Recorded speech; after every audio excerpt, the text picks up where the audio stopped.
I welcome you all in the D.El.Ed program of Nios.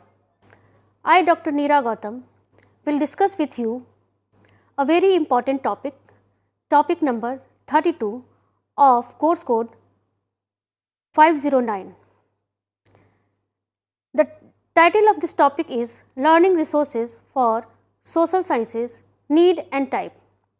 Before going on to the topic in detail, I am here to focus upon the main theme of this discussion.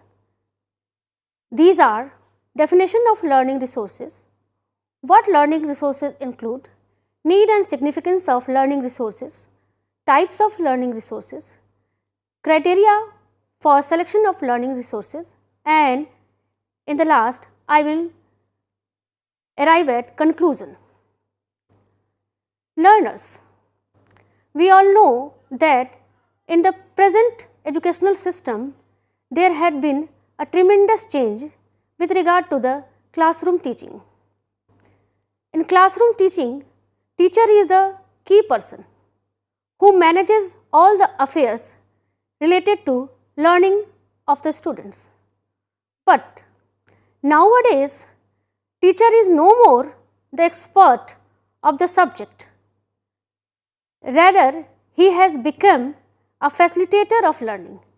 You can say that a teacher is responsible for making the learner learn.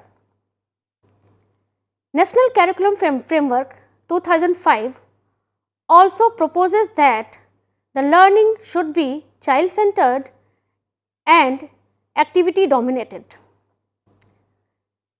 In this context, we can say that whatever learning is possible in the classroom, we have to focus upon the learning environment. And the learning environment can be made effective with the help of the learning resources.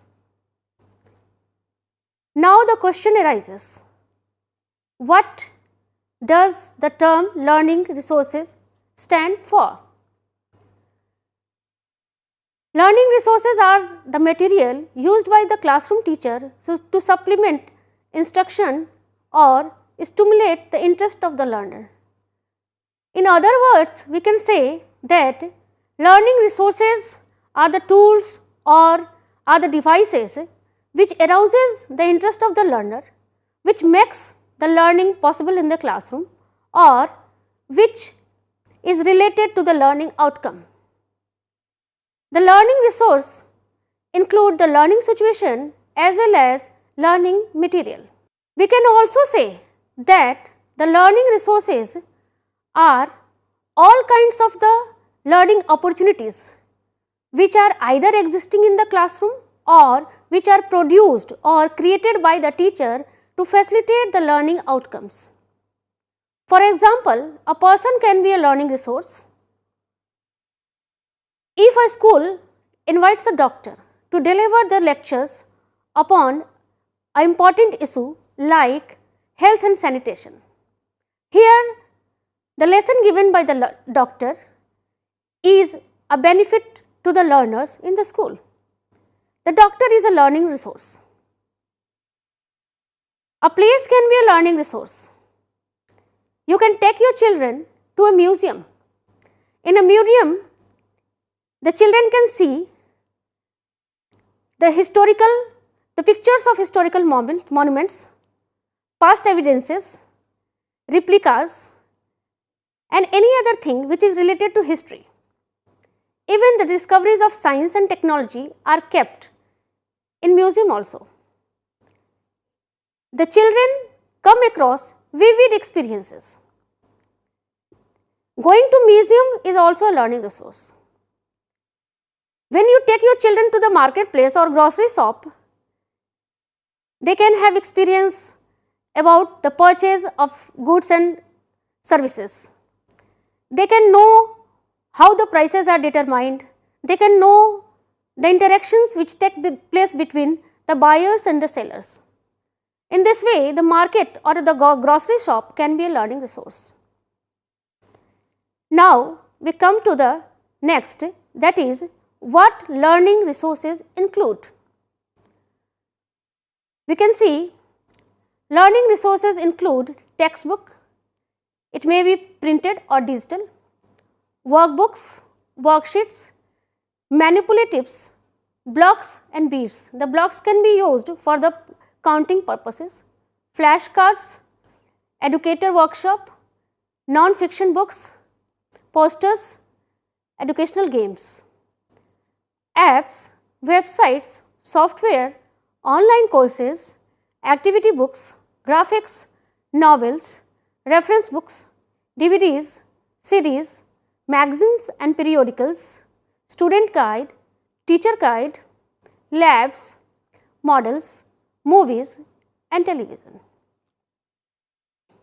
The next thing which I would like to share with you, that what is the need or significance of learning resources.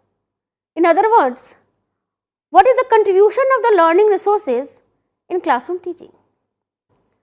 The first deals with the direct experiences to the learners. There is a Chinese proverb, I hear, I forget, I see, I remember, I do, I understand. This proverb emphasizes upon the role of the learning environment. When learning resources are brought into the classroom, the learner makes uses of more than one sense. He can touch the learning resource, he can play with it, or he can feel with it, he can see the learning resource, he can smell it. It means the learning resources provide direct experiences to the learner. The second one is about clarification of the content. There are so many concepts or subject matter which are written in the book, but their language is so vague that it is very difficult for the learner to derive any meaning out of it. But when the teacher uses the learning resource, it makes an image in the mind of the learner and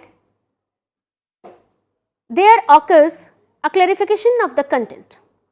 It means the content becomes very easy for the learner. The third one is longer retention of information. We all know that forgetting is an integral part of our memory, or forgetting is the tendency of all the human beings across the world.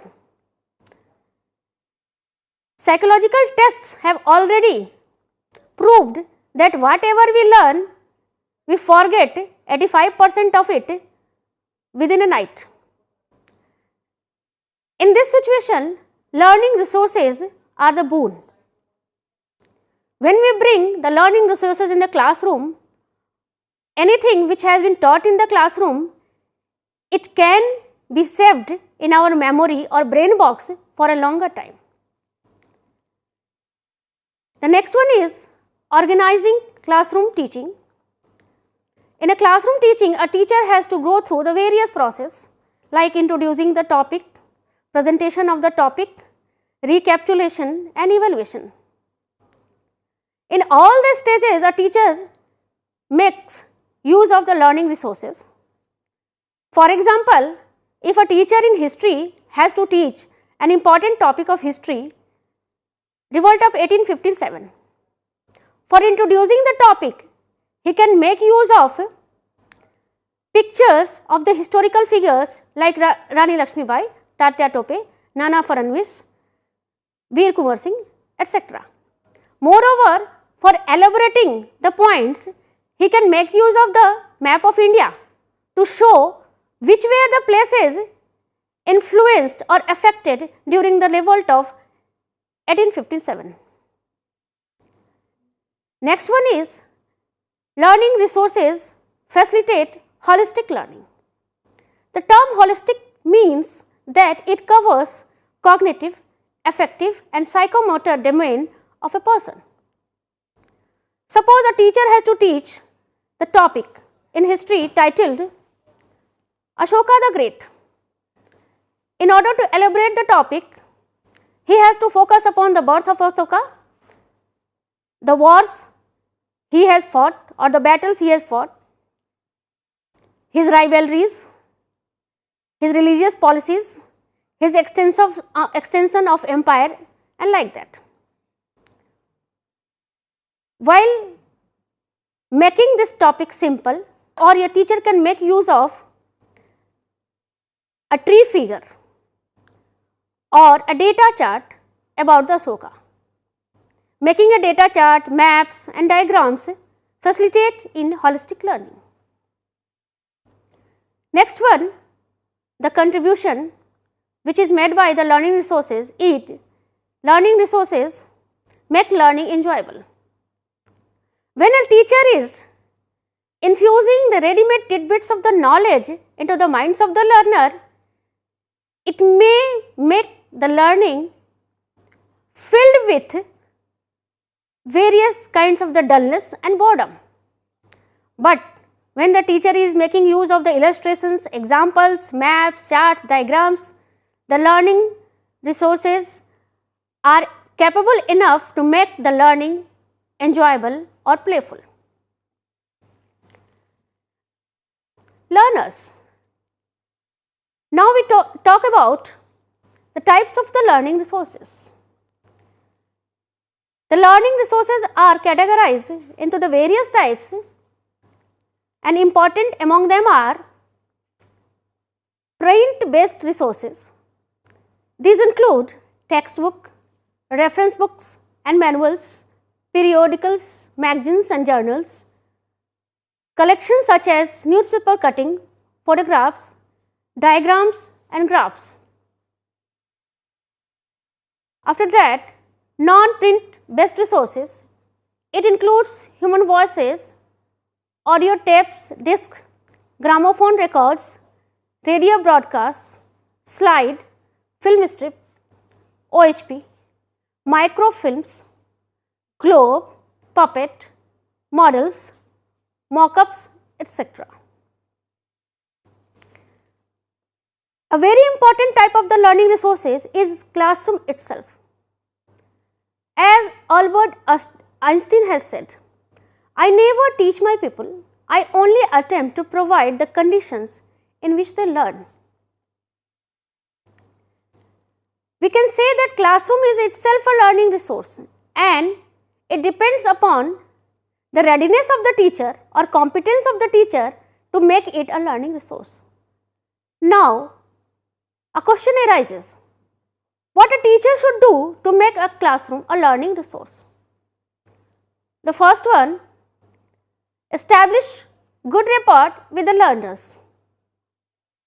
In a classroom, the learners are coming from divergent socio-economic backgrounds. Therefore, they are having divergent needs and aspirations. A teacher has to treat all the learners in a friendly manner. A teacher should call the learners by their names. Moreover, he should try his best to know the background of the learners. If a teacher calls the learners by their names, they will feel attachment, or there develops an intimacy between the teacher and the learner. The teacher should not use any kind of the derogatory remarks like, can't you do this? You cannot do this? Don't you know this? These kind of the remarks fill the learners with a sense of fear and disappointment. Therefore, it is mandatory to establish a good rapport with the learners. The second one is about proper use of chalk and blackboard. Chalk and blackboard are the traditional methods which are used for presenting anything on the blackboard related to teaching and learning or related to the content. A teacher should make use of the chalk and blackboard in a judicious manner. He can write down the important points on the blackboard. He can make some diagrams, charts, or any figure which is relevant to the content. Use of the colorful chalk is also mandatory to underline the important points. While using the colorful chalk, a teacher may draw the attention of the learners towards the blackboard. Next one is, make the learners know why they are going to study a particular topic. Here the question arises why. Why means the learner should be aware about the purpose of that particular content, or the learner should be intimated about the objectives of their learning, or what kind of the behavioral changes are to be brought at the end of the instruction. Next one is use of the soft skills as humor and storytelling. Teaching is not merely the sharing of the informations, it is more than that. It is change in the behavior, or you can say that behavior modification, inculcation of the values, development of the skills, and so on. In order to facilitate learning in the classroom, a teacher should use soft skills, humor, storytelling, or recitation of the poem. For example, if a teacher has to teach a very important chapter in history, 1857 revolt, he can start this chapter with the use of, or he can give the reference of the poem of Subhadra Kumari Chauhan, that is, चमक उठी सन 57 में वह तलवार पुरानी थी, खूब लड़ी मर्दानी वह तो झांसी वाली रानी थी. This poem is very attractive, and this poem has some lesson behind, or this poem has a reference to revolt of 1857. Next one is about the proper use of the stimulus variation. Stimulus variation is related to the changes in voice modulation, movements, gestures, body language, pause, which make a learner to answer, etc. A teacher should also make use of the stimulus variation in a proper manner. If he is changing his movements and gestures time to time, the learners will realize that the teacher is controlling the class, or a teacher should have eye-to-eye contact with every learner. Every learner should feel that the teacher is staring, or teacher is paying attention to me. Next one, provide situation that gives learner an acceptable challenge. There are many chapters or many lessons in a subject which are little bit difficult, or it poses a very difficult task for the learner. When the learner completes that task, he feels that I have done it, I have achieved it, or it gives him a sense of success. Therefore, it is the duty of the teacher to provide some tasks which are challenging in nature for the learner. Next is about the seating arrangement in the classroom, or you can say the physical facilities which are available in the classroom. The seats which are already available in the classroom should be comfortable one, and moreover the seats should be arranged in a proper manner. Last one is about the proper light and ventilation in the classroom. Proper light is also very necessary condition for learning to occur. The temperature of the classroom should be moderate. It should neither be too hot nor be too cold.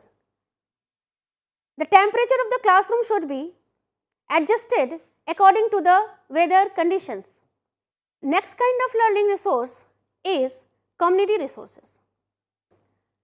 After family, community is a place which plays an important role in the education of the children. Community is itself a school where children learn about the history, about the natural environment, about the cultural practices, about the societal norms. It is the community which is helpful in inculcating all the values of human life, such as tolerance, empathy, sympathy, fraternity, interdependence, etc. It is the duty of the teacher to bring the community nearer to the school or to bring the school nearer to the community. It is the duty of the teacher to minimize the gap between the two. Now the question arises, how the community resources can be utilized. For example, the people related with the various professions like medicine, teaching, mathematics, science and technology, business, they may be invited to the school to deliver the lectures on the area of their interest. Even the students can be helped to take part in various community services like plantation, environmental protection, sanitation, campaign for the child rights, campaign against the dowry system, campaign against the women exploitation, and so on. The students can take part as a volunteers in various kinds of the community services also. Here the question is the types of the community resources. There are various types of the community resources which a teacher can use in the classroom as a learning resource. These are resources of geographical interest such as hills, valleys, dams, rivers, seaports, etc. Resources of historical interest such as forts, pillars, monuments, excavations, caves, etc. Resources of cultural interest such as museums, art galleries, universities, film studios, zoo, etc.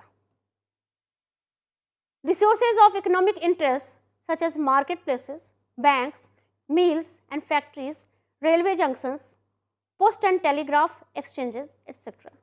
Resources of scientific interest such as scientific laboratories, broadcasting stations, thermal and hydropower generating stations, etc. The last category of the learning resource is digital learning resources.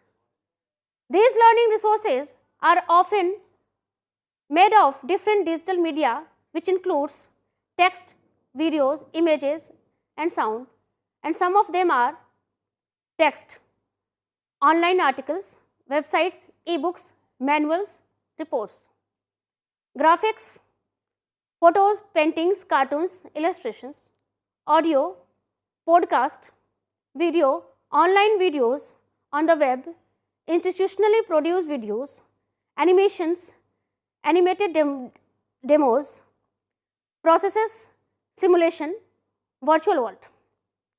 Criteria for selection of learning resources. For selecting the learning resources, age of the learner is very important. Learning resource does not meet the age of the learner, it will fail to accomplish the task. The second one, low cost material. Learning resources should be made of the material which are very cheap or the material which a learner can afford.